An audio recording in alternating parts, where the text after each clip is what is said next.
அந்த அது என்னது ஏபிசிடின்னு ஒன்று சொன்னிய ஒரு கோடு அது போட்டேன். ஆனால் அது வந்து எங்கே இருக்குன்னே தெரியல அந்த கோடு. புஷ்ஷன் ஓகே. வா இப்படி இருக்குது பார்க்குறதுக்கே சூப்பர். என்னப்பா இது? சார்ட்டுப்பா. சார்ட்டுக்கு நடுவில் 2-3 கோடு போட்டு வச்சுருக்கேன், அவ்வளோதான். ஏன்பா நிறையா கோட்டுக்கு நடுவில் கொஞ்சமாக சார்ட் போட்டு வச்சுக்கிறேன்? சும்மா அதான் சொல்லிகிட்டே இருக்காதீங்கப்பா. சரி, ஏன் இத்தனை கோடு போட்டு வச்சுக்கிறேன்? சார்ட் அனாலிசிஸ் என்ன சும்மா நினச்சிட்டு இருக்கியா? ராவும் பகலுமா போராடணும், போராட்டம், போர்க்களம். நம்ம ராஜேஷ் இருக்கான்லப்பா, அவன் ஒரு கோடு சொன்னான்ப்பா, போட்டேன்ப்பா, சூப்பராக ஒர்க் ஆச்சு ஒரு நாள்.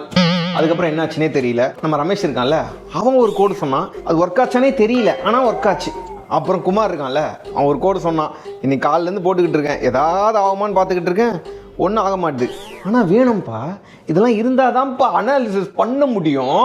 ஏன்பா இதை பார்த்தா சார்ட் அனாலிசிஸ் மாதிரி தெரிலப்பா, இது ஏதோ சூனியர் ரேக மாதிரி கையில் எலுமிச்ச மாதிரி தான் இல்லை போல இருக்குதுப்பா.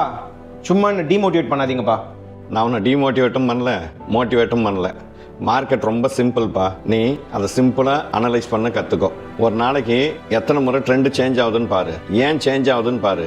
இதெல்லாம் பார்க்கறதுக்கு முன்னாடி அந்த கோடெல்லாம் வெளியே எடுத்துட்டு வெறும் சார்ட்டு மட்டும் பாரு. அப்போ இந்த கோடெல்லாம் தேவையில்லையாப்பா? இந்த கோடெல்லாம் எடுத்து இந்த ராஜேஷ், ரமேஷ், குமார்னு சொன்னிய அவங்ககிட்டே திருப்பி கொடுத்துரு, இல்லைன்னா நீ ரோடுக்கு வந்துடுப்பா. புரிய வச்சிட்டிங்கப்பா. நிறுத்துப்பா. புரிய வச்சுட்டேன்னு சொல்லிட்டு நீ வேற எதுனா சொல்லுவ. எப்பயுமே ஏதாப்பா, ஏன்பா எப்பயுமே இப்படி விளையாட்டாக இருப்பேன்? என்னப்பா கொஞ்சம் புரிஞ்சுக்கப்பா, ஏதோ ஒரு ரியலைஸ் பண்ணி சொன்ன. சரி, உங்களுக்கு ஏதாவது கோடு தெரியும்? என்னது? எஸ்கே போயிட்டு உங்களுக்கு ஏதாவது கோடு தெரியுமா? கமெண்ட்டில் சொல்லுங்கள்.